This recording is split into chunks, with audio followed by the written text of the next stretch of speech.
Nice glasses, Parker. Thank you. Joe really likes them. I know he's really into him. He digs it. Your hair Which must one we smell start great. with, guys? Welcome everybody to the X Factor podcast. Yours Bruley here at Mission Control. Who am I kidding? Mission Control would be where Officer Rennie resides. Riding shotgun here with me is JR, as I affectionately refer to him, Jon Rennie. And the bottom square, the square in the bottom square is what's his? The Thing. The Thing. Yep. And our producer, Parker, the DFE. And he went to the is it optometrist or ophthalmologist? I can never get that right. Anyway, he went to the freaking eye doctor, and he had to get new glasses. He had to get new testicles. I mean spectacles. And bifocals? Wow. Yeah, that's good. Joe likes them because it makes you look much younger. I mean, you're looking good, especially the glasses, the headset, the shirt. Hot, yeah. You are hotter than a spoon in Hunter Biden's kitchen. Wow. So where did Joe Biden go to college, by the way? Was it Brigham Young? He said Delaware State which is a historically black college, and he got caught lying about that, among other things. I know you find that hard to believe, JR. It is hard to believe, but yeah. I think he probably likes sniffing kids' hair so much he just went to cosmetology school. Oh, maybe he did. Maybe that's a thing. I don't know. But this is like episode, 38? Yep, 38. Yeah.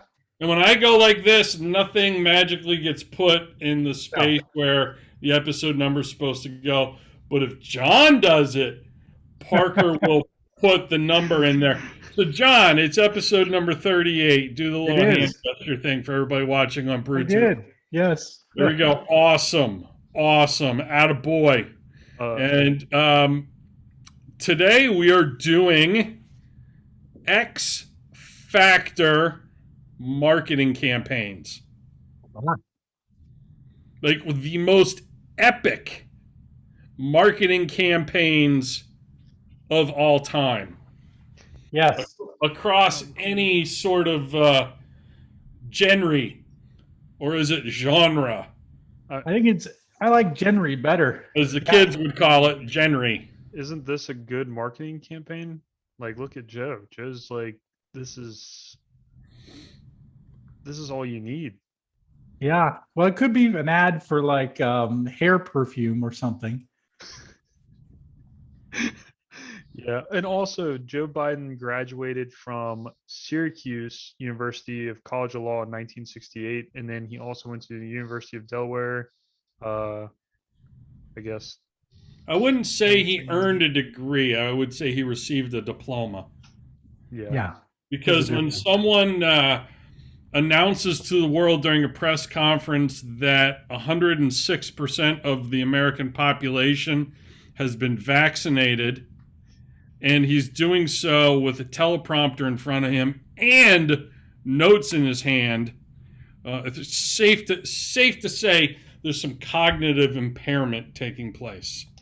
Don't let it out. Don't let it out. You'll be the first one to break the news. So don't let it out. He thinks he's president. Just let him just go along with it. Huge.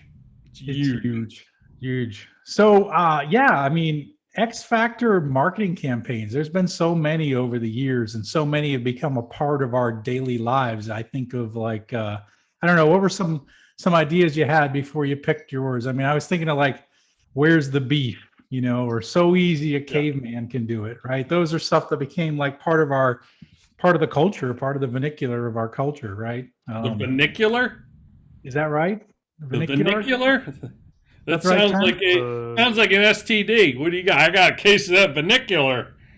It's the vernacular. Ah, that's it. Did I tell you I'm a recovering? I got vernacular disease. Interesting. They have a top 6 list of some of the greatest marketing campaigns of all time. Would you guys like to hear them? Sure. All right. So starting with number 6. Uh, number 6 is "A Diamond Is Forever" De Beers. De Beers. De Beers. Uh, Yeah. De Beers. Yeah. If your Beers. girlfriend, who thinks I'm hot, by the way, heard you pronouncing it De Beers, she'd be very disappointed in how little you know about engagement rings, Parker. De Beers. I don't know. That's what I'm drinking tonight. De Beers. De Beers. I will be drinking De Beers tonight on my membership site monthly video conference, which I hope you're attending, John. I'll be there. I'll have bourbon and cigars. Sweet. Number 5 was. Oh, Parker was trying to give us a list. Right. Number 5 was "Truth, American Legacy." I have no idea. Never heard of that. I think that died in the media years ago. Yeah, in this number country. 4, "The Man Your Man Could Smell Like Old Spice." That was a good one. Yep. Number 3 is the Budweiser Super Bowl commercials. Like the The Budweiser. 3 frogs. Yep, that's one of them. Bud. The Bud Bowl. Wise. And let's Bud. see. Bud. Number 2, the most Wise. interesting man in the world, Dos Equis. Actually, Dos Equis. guess How what do you number- pronounce that, Parker? Dos Equis? I don't know. Dos Keys. It's like, But okay, we got the Florida Keys and we got the Dos Keys. but number Oh my 1, God. Dos. Let's go. Parker, pronunciation lesson. I know Joe's got you all distracted there. yeah, Ready? Repeat after me. Dos Dos Equis. Equis. Equis. Dos Equis.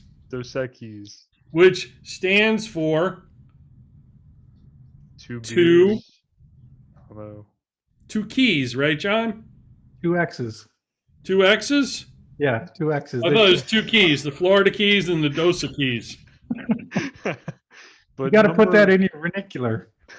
Number 1 is "It's Gotta Be the Shoes" by Nike. Now, what about Just Do It? You would think Just Do It was more popular than It's Gotta Be the Shoes, but I think it was because it said that the commercial was starring Michael Jordan and Spike Lee. Yep. So I'm assuming Okay. that was like That was at the height of the Air Jordan phenomenon. Yeah. Bo Knows. Oh, was knows. Those another are great. one. Nike had some magnificent marketing campaigns. I do think that Just Do It ought to be at the top of that list. Mm. Yeah. I almost chose that. That was one of my runner-ups for X Factor marketing campaigns. And the reason I would say that is simply because it wasn't about Michael Jordan or Bo Jackson. It wasn't featuring celebrities. That was a commercial that was originally featuring an 86-year-old guy who, ran in his shirtless year-round. I forget where he lived, but he ran like 6 miles every day, shirtless year-round, to start his morning at sunrise. And he had been doing that for decades. And he's just an average Joe. It was really, Just Do It was an average Joe marketing campaign where, Nike put the customer in the spotlight, and everyone could just do it. And that's really where they went from being an athlete-driven sports performance brand to, sneakers that non-athletes could buy and wear. Yep. They went to being mass appeal, and that's really what drove their sales. I just thought that was a brilliant campaign.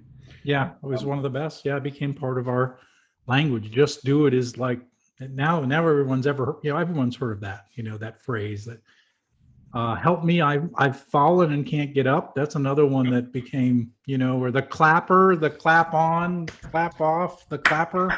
Remember that? That was these things went viral before, really, I don't even know, before the internet. A lot of good infomercials that were fun little marketing campaigns like the clapper, things like that. That's almost like that could almost be, let's say, perhaps another episode unto itself. I think we should save that X for another episode. Factor infomercials. Let's do that next, but let's not get too far away from marketing campaigns. But No. Yeah. So, JR, Yes. I would have to say, well, let me ask you, what do you think is going to be my X Factor marketing campaign? OnlyFans. What? I don't know. I don't know. Is there any? Yeah, let's see here. The underwear with the pocket. What's that? The underwear with the little pocket, the little holster. Oh yeah, that would be Man, good. speaking of which, no free shout outs. No free shout outs. But I did, after listening to several podcast commercials for Sheath underwear, I did use a promo code and buy a pair. And Nice. man, if we did an episode on X Factor underwear, Sheath underwear is incredible. It's bruised junk tested, bruised junk approved. I'll leave it at that. It's like the bottom gun coffee of underwear. I'll put it that way. It's that great. Wow. This episode of the podcast, as they all are brought to you by Bottom Gun Coffee. Check them out at bottomguncoffee.com. Bill Mosier, sorry we didn't start the episode with that ad read. I will make it up to you by referencing Bottom Gun Coffee 100 times in the next 2 episodes. So anyway, Sheath underwear, super comfortable, incredible product, innovation at its finest, and there are a lot of great ads for it on the internet. None better than Tim Dillon's podcast, where he does ad reads for Sheath underwear, and let's just say it lives up to the hype. Speaking of marketing campaigns and things like that, very few things live up to the hype. Yes, that's Tend so to be true. all sizzle and no steak. Sheath underwear, on the other hand, lives up to the hype. The things we're about to talk about live up to the hype and then some. They transcend the hype in such a very big way. Do you have any idea what mine might be, John? So I'm going to go with the ad. Did you do the ad for the Chrysler Cordoba? That one would be your X Factor, because that's where they talk about rich Corinthian leather. That seems to be something you always focus on in your description of things. That's where what was his name? Ricardo what was his name? Montebaum? Or Anyways, rich Corinthian leather. I would say Chrysler Cordoba ad is what you picked. Never heard of the Chrysler Carnuba or Corona or Yes, you have. Covita or whatever you call it, the Toyota Corolla, whatever it is. Never heard of it. Jesus Chrysler, John. No, that was By the way, bad guess. I know we're in the middle of a podcast. I don't want to distract her. My dog is here and she is farting, and it is awful. It's just unbearable. The old blame it on the dog excuse. oh, This is old Brutal. domestication of wolves itself. Oh, There's a caveman who domesticated a wolf who farted and blamed it on the wolf yes, centuries ago. I'm sure. God, this is terrible. You have something in common with cavemen besides all that back hair, John. That's Yeah, impressive. I do. So yeah. Anyways, if I get distracted, if you see tears coming from my eyes, it's not because I'm crying. It's because it's really stinks. Yeah, they're only, when I'll leave it at that. I'm not gonna say another word. No, I was thinking of marketing campaigns, and I think the greatest marketer of all time is a little elfish-looking man who has been doing press hits damn near every day for the last 18 months. and got to throw out a pitch at a Washington Senators baseball game where he wasn't wearing a mask in the crowd, even though he told everybody they need to mask up. And that's Dr. Anthony Fauci.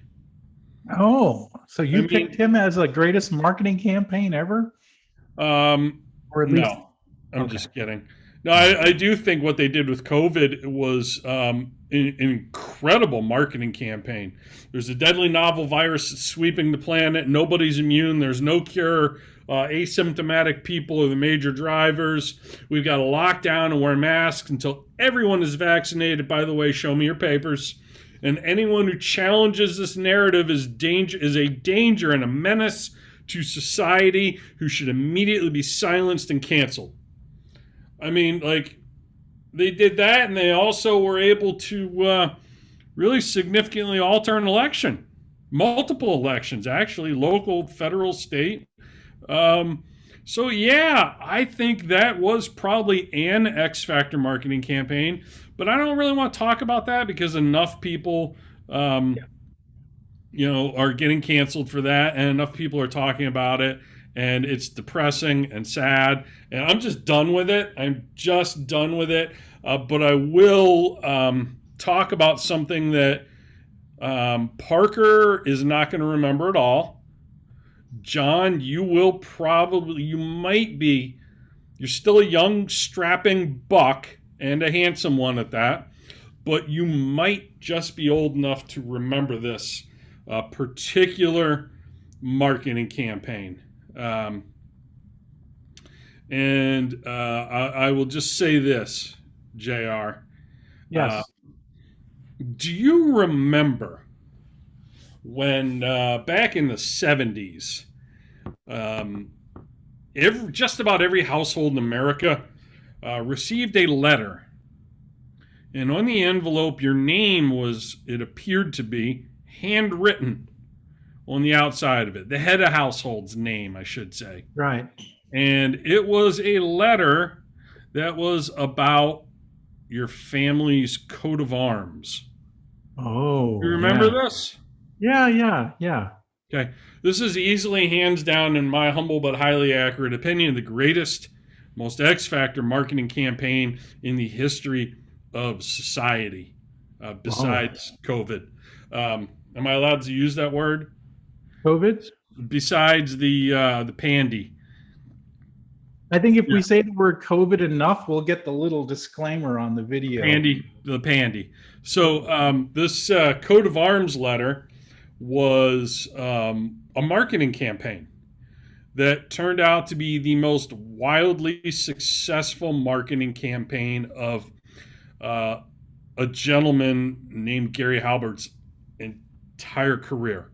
And Halbert is widely known as the single greatest direct response copywriter, like sales letter copywriter, not someone who copyrights things, like you copyright a book or a book title or anything. No, like writing copy, sales copy specifically. He used to be an encyclopedia salesman, became a copywriter. Wow. And this coat of arms letter was his first big success that he ended up really never being able to top. It wasn't the first campaign that he wrote, but it was his first big winner. And what it was there's so much psychology wrapped up in this. And I know we're in an era of apps, and we're in an era of email marketing, social media, Snapchat, TikTok. People want to get their Twitter all up in your Facebook, or their Facebook all up in your Twitter, or however the kids say it. Anyway, I'm going low tech. Yeah. Direct mail. It is as tried and true as any form of advertising, and it is timeless. There's no spam filter in your physical mailbox. Yeah. There's less competition today in your physical mailbox. Back then, that's all there was. You got a ton of physical mail. And you, to quote Halbert, Everybody, and I challenge anyone to say this is false. I think this is one of the truest things you'll hear in business. People sort their mail into two piles, A pile and B pile, and they tend to sort their mail right in front of the garbage can, typically. And the A pile is personal cards, notes, bills, your mortgage, things that are personal or essential, high priority things like paying your bills. B pile tend to be sales letters. They tend to be flyers. The grocery store circular gets thrown in your mailbox. Catalogs, brochures, those cut and paste informal postcards. Well, Halbert had to make the sales letter look personal. So he had somebody handwrite the recipient, the head of household's name on the outside with a coat of arms in the top corner, like where the return address would be. And basically just sent a letter saying that it was from him and his wife. It's actually written, as if it were from his wife. It said, my husband and I were doing some research for a friend and family member, and we found their coat of arms, dating the original coat of arms for their family name dating back to ancient times. We thought, you might be interested in seeing your family's coat of arms as well. And they did like a sample little mock-up,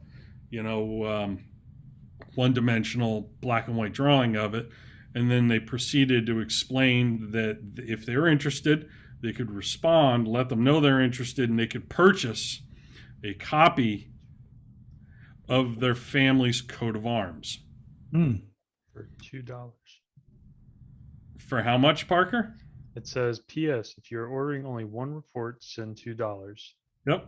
Additional reports ordered at the same time and sent to the same address are $1 each. Please make checks payable to me, Nancy L. Halbert.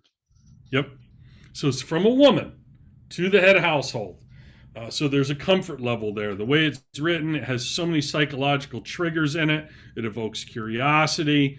It is a small ask. Even back in the 70s, $2 wasn't a lot. I remember my dad getting that sales letter, and it sat on our kitchen counter next to our garbage can, the edge of the counter with the other important stuff. He had already thrown away the junk mail, and he brought it into the living room one night and said, hey, I just ordered this coat of arms. Oh, wow. And sent in, like, I remember this like it was yesterday. Yeah. It also turns out this is possibly the greatest direct response mail marketing campaign in history. I ordered this coat of arms, and when I received it, I got another letter from Nancy Halbert and her husband, Gary, about being able to get a historical report on our ancestors and our family name. So here's the lesson in that. You're not just selling one person one thing once, right? You're building a connection. That $2 special report coat arms things was almost a loss leader to evoke more curiosity, build trust, build a relationship, two-way communication, and then sell them something else that was more expensive. And it turns out there were several other upsells beyond that. Those are the two purchases my father made, the coat of arms and the family history book of our family name. But Halbert and his business partner literally went through the white pages in every major city and town and created their physical mailing list. This campaign was so successful at one point, they were receiving $300,000 in checks every single day from customers. Holy goodness. He had to think about that back in the 70s. They made millions upon millions of dollars from this. At one point, they had to employ 40 little old retired ladies in their community to open all the envelopes and take out all the checks, separate the checks and the order forms. 40 women doing this. Counting money. And it became the gold standard in copywriting. I think what's great about that when I hear that story is the idea of you say it's it's coming from a husband and wife, Yep. right, and not a corporation. And too many times we get we don't connect with the brand because it's a it's a logo, right, and we don't see the person behind the brand. And so I like the fact that they reached out personally. The fact that they put the wife in front is kind of interesting from a Yep. psychological standpoint, and then the handwritten portion of it. I mean, there's so many things that you can learn from this that are very interesting. To give you the one thing I forgot to mention, to give you a sense of the magnitude of this in his community's bank, the president of the bank had to declare a special section of the bank to be like partitioned or cordoned off for all the orders, and to process all like the checks and deposit slips and order forms that came in, just from that one letter. Another And yeah, it's known as a coat of arms letter. You can find it online. And it paints such a great picture. It gives personalization. It gives you detail, and it's tailored to you. It's designed to make you feel important, your family feel important. I think we all have that desire, that human need to feel a sense of importance, prestige, affiliation, and it evokes a lot of curiosity. A lot of curiosity. How many people really know what their family's coat of arms or knew? You could Google it now, but how many people really knew what their family's coat of arms looked like back then? And, it was priced right. So those are a few things. I'm trying to look up. I don't know if you have this at your fingertips, Parker. How many of these letters were sent across America? Something like 200 million, maybe, which is almost as many votes as Dominion voting system said Joe Biden got in the election. I think it was sent to 200 million households in America. And, here's the big thing for me with all this, John, is, it sounds like a license to print money, but you don't know that going into it. Right. You gotta have a financial skin in the game and pay for postage to do that first, and then see what the return is on your investment. And I just think that so many marketers, so many business owners would be better served if they had to pay for their marketing. If you had to pay to be on Twitter, what would that do to get rid of all those Russian bots and burner accounts and things? It would make it a much more credible platform where there's more trust. If you had to pay to be on Facebook, Instagram, and all that. And in some ways, the fact that Facebook makes you really kind of throttles you down and makes you pay for advertising, the fact that there is a barrier to entry, takes kind of the posers out of the equation and makes people really put their money where their mouth is and have a skin in the game. I think direct mail is great with that. I almost wish email and email marketing cost money. You can send an email anywhere to anybody. You can spam the life out of people in their inbox. Imagine if you had to pay for it. You'd be much more measured and careful with your words and how often and how much you chose to send and to communicate. I just think you got to have a skin in the game, and it took a lot of courage for them to really to go all in on that. And there's also postage, paper, and envelopes too. Yeah, there's another lesson there too. I think it's really important. I heard a podcast a long time ago. It was talking about giving gifts. So when you give a gift, and we're talking about corporate gifts, you're giving I'm in a B2B business, right? If you're giving a corporate gift to somebody, he said, don't put your logo on it, put their logo on it. Make it personal to them, because you know what? Everybody only cares about one thing, and that's themselves, right? So if you can put like that coat of arms is personal to that family, that person that's on the other side of that letter, right? It's something very personal to them, their last name, right? And it's the same thing with, what I heard on this podcast, which has always stuck with me, that if you're going to give a gift, let it be their logo. Let it be something that's personal to them, not personal to you. Nobody wants a T-shirt from It says like Navy on it with the stars and stripes. well, I do, but like General Electric, I wouldn't be wearing a T-shirt that says GE Appliances, right? I mean, nobody wants that. So I stand corrected, John. It was 600 million households in America. Oh, which is slightly less than how many votes Biden got. Well, wait, I thought there was like 320 million people in America. So they sent it twice. It was 600 million actual letters. Okay. And they were generating over $250,000 a day. Another kind of interesting quote that has been very popularized by Gary is he said, "One idea properly executed is worth 10 lifetimes of hard work." Yep.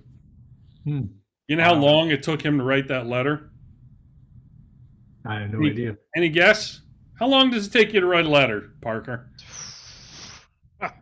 I thumb out a text in 20 seconds. Yeah, writing, I don't know, maybe a few minutes. I don't know. John, when was the last time you wrote a letter, John? No, I've written a letter, physical letter. No, I haven't written a letter in a long time. Yeah, I write me either. email letters. All right. It took him a year and a half to write this sales letter. And it's one page. Yeah. Here's a guy so dedicated to getting it right, to having it, perfect and containing exactly what you needed to convert. 18 months, a year and a half to do that. Wow. What's crazy about that? That one page letter, just take a guess at how many words are on it. Go. Any guesses? No guesses? 60? 180. The masterpiece of only 343 words. Yep. Wow. So that's less than a word a day over 18 months. That's a minute. I think that's a minute and a half to read that. So, Yep. In other words, it gets to the point quickly. And most people would read it and they won't see the psychological triggers. They won't understand the deep expertise and wizardry really involved in it. But I view that as the greatest, most X factor marketing campaign of all time. I don't want to monopolize the conversation, JR. What would you say is the greatest, in your eyes, marketing campaign of all time? Well, I think it's kind of similar to yours in that it was it got personal, right? And so this was a major brand, a major company that put out a face, and they put out a marketing campaign. Trump University? That's it. How did you know? How did you know? I was going to guess that, Trump Airlines, or Trump Vodka. Yes. Because Russia. Yeah. Because Russia. Russia. Yeah, no. So they put together, they put a face to their brand, and it became a beloved character of that company. So much so that it became Kool-Aid? associated with that brand. What's that? Kool-Aid? Kool-Aid with the with the pitcher that goes through the wall. Was that it? Yeah, that's it. How did I know? I got you pegged. Good. That was pre-workout for you before they invented pre-workout. Yes. Did you snort it or freebase it? I forget the canister. You can snort it. Yeah, you can snort it. Yeah, that's good stuff. Remember, you had to add sugar too, because it was just that flavor pack, which tasted terrible, by the way. Yep. Yeah. So no, I was talking about Dunkin' Donuts. They had Fred the Baker as one of their main characters, and they had him for 16 years. And this guy was the guy that said, "Time to make the donuts." And they started running these ads in 1981. So for people who don't know what Fred the Baker looks like, I want you to picture what you think Fred the Baker looks like. Yeah. And then when you look at what he really looks like, you're going to be like, oh my God, he looks exactly the way I pictured him to be, right? Yes, he looks exactly like you'd expect. Yeah. So like up here, Stephen King has a house in Bangor, Maine. And you've read, if you've heard, if you haven't heard of him, he writes horror books. Just horror movies have been made based on his books. picture what you think Stephen King's mansion looks like, and then go to Google Images and look up Stephen King's mansion in Maine. It looks exactly as creepy as you think. So that's kind of what reminds me of that. Like, Yeah, Baker will look exactly like you expect him to. Yeah, it's totally Fred the Baker, looks just like what you'd expect him to look like. And the whole idea with the commercial is he was getting up, before dawn, and he was all tired and everything. It's time to make the donuts. Jocko before Jocko. Yeah, he was before Jocko. So, but he would go, he'd make donuts, and he'd come home, and he's like, I just made the donuts, and not time to make the donuts again. So he'd go back and forth. But then as soon as the customers would come in, he'd be a big smile on his face because he was so happy to serve his donuts that he made. It turns out it was one of the top 5 best commercials in the 1980s. So the whole decade. Now you're really dating yourself, JR. Well, he was in the 90s too, but he was so popular that Dunkin' Donuts was thinking about moving away from that character. They had run its course for 16 years, and so they decided to go to their customers and say, we want to get rid of this character. And they were pretty upset. The customers were really upset. This was kind of a beloved character, especially in the Boston area. So it was decided that they would move away from the character, but they would do it like a beloved employee. So they had a retirement ceremony for him. So they had a retirement celebration in Boston. They included a parade throughout the city of Boston, and they went through their entire customer base and gave free donuts to over 6 million customers on the day that he retired. Because how much is a Dunkin' Donuts donut, and multiply that by 6 million to give you an idea of the financial magnitude of that gesture for a fictitious character in his retirement? So, one Dunkin' Donuts menu price donut, one piece, is 99 cents, so $1. $1 for just one donut. They spent $6 million on a retirement party for a fictitious character. For a fictitious character. But the thing is because you're up there in New England, but Boston, they're pretty loyal to their sports, to their commercial, to their brands. And if you just got rid of the character, just threw him by the wayside, I think there would have been a revolt. So this idea of like honoring this guy, having him retire and having a parade was consistent with, a Boston-based brand, and it was very consistent. And back when they had far less competition. There's no Krispy Kreme back then. No, not at all. Yeah. Not at all. But Michael Vale was the actual actor who played Fred the Baker, and he played him, like I said, for 16 years. And he did pass away. So what's that? What else did he star in? He was a professional actor. What else did he do? I do not know. This is why we have a producer, John. Michael Vale, the actor. What else did he do? I don't know. Vale? Vale. V-A-L-E. Oh, V-A-L-E. But spokesman for Kraft Foods. Let's see. American character actors famous for being a longtime sleepy-eyed mascot Fred the Baker. He died from complications of diabetes. Vale also reprised the role for commercials for the short-lived Dunkin' Donuts cereal. Let me see what else. He did theater too when he was young. Okay. One of his earliest appearances was in the summer stock production of George Bernard Shaw's Androsses and the Lion. He was in the Cosby Show in '87. Really? Yeah. Yeah. He's a jewelry salesman in the movie Marathon Man. And then a hateful hatful of rain. A hatful of rain, not a hateful of rain. Same thing. He's the cab driver in Hatful of Rain. Okay. Sweedler, he's the Sweedler in Looking Up. I don't know, 1977. So get this: after he passed away in December of 2005. Dunkin' Donuts served in World War II, John. Was he? Okay, he's of that Army Signal Corps in World War II. He was a veteran. That's cool. That's cool. Really cool. So they ran a series of commercials celebrating Fred in those commercials, and it was in memory of at the end of the commercial. This was in 2005. And now today, if you go buy a box of donuts, printed on the side of that donut says "Time to make the donuts," and that's done in memory of Michael Vale. So it was a character that they chose to do commercials, but it ended up becoming like a kind of a beloved icon or a beloved personality of the business. So I don't He's know. almost like that actor that gets typecast in a role. Yeah, Like exactly. he wasn't really Michael Vale, the actor. He was the Dunkin' Donuts guy.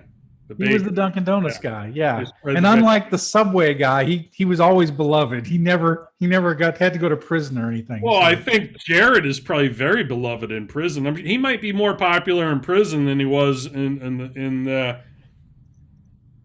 Yeah, I think he's learning what a footlong really is right now. So That's insane, though, that they Dunkin' Donuts literally gave free donuts to everyone that came in for the 15-year anniversary. That's just wild to me. That's a good segue right there, Parker. Thank you.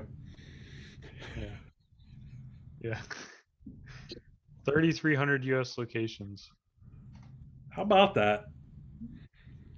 Yeah, there are a lot of also rans like missed it by this much kind of almost X Factor marketing campaigns. But yeah, I think if I, in my own humble but highly accurate opinion, I think we nailed it. Nike Just Do It, the Apple 1984. Ooh, that's a great campaign. Commercial. Think differently. Yep. Ronald McDonald. Yeah, some of those Red Bull marketing campaigns were incredible. Give You Wings, yeah. Dos Equis, the Marlboro Man. There's some iconic campaigns. One of my favorites that I don't think really got its due because it was so visual and it was so print oriented. When I say print, I mean like newspaper, magazine, billboards, was Absolute Vodka. Back in like the 90s, the 80s and 90s. You just saw a bottle. Yeah. Okay. You'd see like different things kind of backdropped into the bottle. And wasn't the text around the bottle maybe or something? Yeah, the bottle was the star. Right? It was incredibly visual, and that's kind of a hard thing to pull off and do well. Yeah. So that was on my runner-up list. But yeah, it's tough category. There could have been. Yeah, there's a lot of good ones. I think probably growing up in the New England area, that was the time to make the donuts was always on TV. And it's funny because I say that today when I go to work. What we manufacture what's called current transformers, and they look like donuts. Robots in disguise. No, not those transformers. Oh. Although I used to tell my sons that's what I did when they were younger. They figured it out though. But I would say time to make the donuts. It was just because that's what we did. We go to work, we make the donuts. That's what we do. John, I might regret this, and so feel free to go ahead and blame me. Yeah. I want to ask Parker something.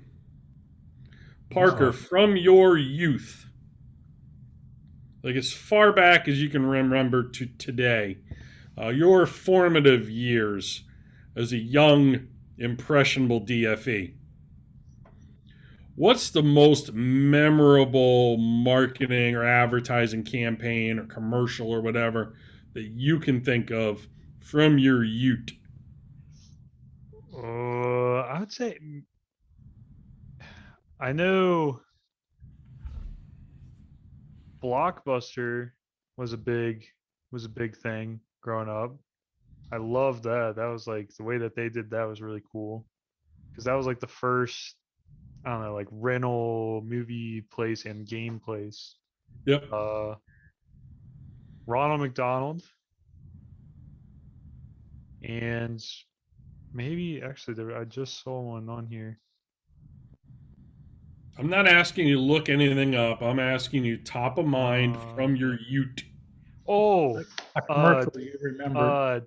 The Tiger cereal, Tony the Tiger. They're great. Yeah. They're great. Yeah, they're great. Yep. I remember seeing that a ton on TV. Let's see what else. Yeah. There was another cereal one, I'm pretty sure, that was like really big. It just shows you how much they market to children. Lucky right? Oh, yeah. Charms. The parents are the consumers. The Lucky Charms stuff. Yeah. I really like The finding the pot Cocoa gold and stuff. Cocoa for Cocoa Puffs. Oh, yep, Cocoa for Cocoa Puffs. Which, now that I think of it, a lot of my youth, like a lot of those big marketing campaigns were basically all cereal. Yeah. And Go-Gurts, like the little Go-Gurt things, and Danimals. Yeah. Interesting. Lunchables. Lunchables, yeah. So Yeah. basically everything not very healthy. Right. If I were to ask you today, you'd probably say bottom gun coffee, which is why I Exactly. asked you to go back to your youth. If I were to ask JR, he'd probably say bottom gun coffee. And I'd say, well, where did you hear about bottom gun coffee?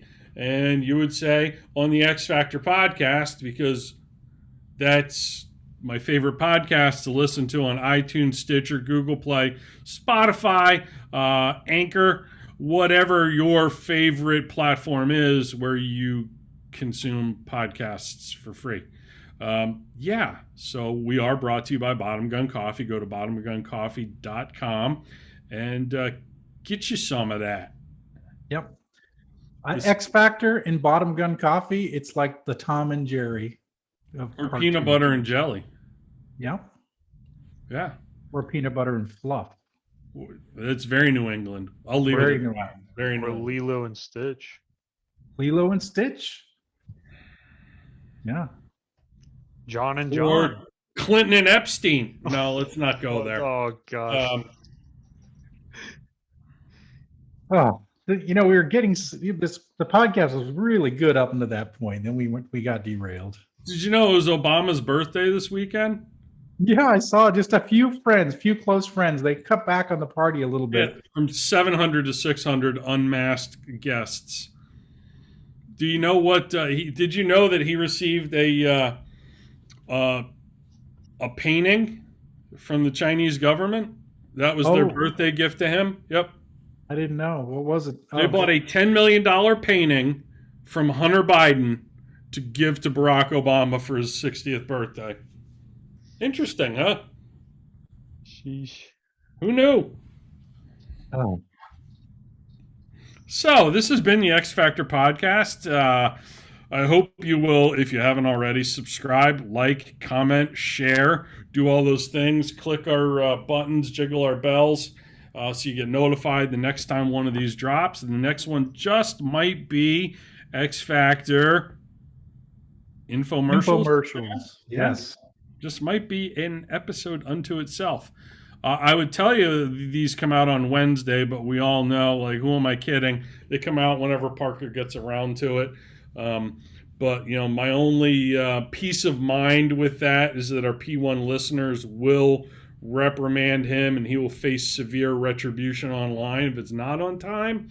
So allow this to be a formal thank you from me to our P1 listeners. John, for people who don't know what a P1 is and don't understand, like P1, P2, P3, explain all this penis to them. Yeah, absolutely. So P1 customers are the ones that are most engaged with the show. They're the ones that subscribe, like, follow, and interact with us online.